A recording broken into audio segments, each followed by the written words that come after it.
So the second app I'm going to show you is the BorrowBox app. So again, I hope you recognize this here as your loans from the BorrowBox. If we click into the book, you might be able to see here it's already slightly different from the original setup. So I've made the font a bit bigger, and I also have this on the sepia tone as well.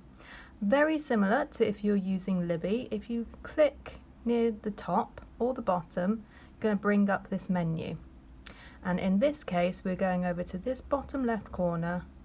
We click on A, and this brings up a very similar menu so that we can have a play around and do things to a little bit more our liking. So if we want a bigger font, we're clicking on the big A. If we want a littler font, we're clicking on the little A.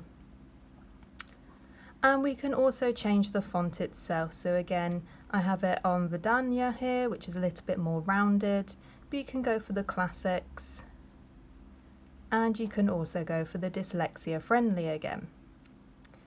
Now, another thing that you have on the BorrowBox here is you can change the width of your page as well. So I have it on wide because I have a very tiny phone, but you can actually change it so that you've got it on a regular setting. That would be how it is as a default, or very narrow if that's how you like it.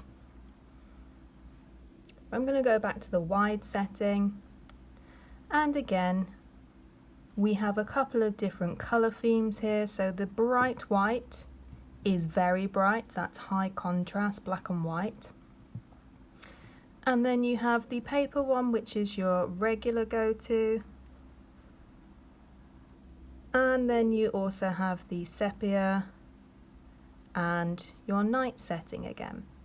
So this high contrast is something which is actually much easier to read, so it's something that might be useful for you if you are finding it difficult to read. So that is some of the ways that you can make your own reading experience a little bit more to your liking.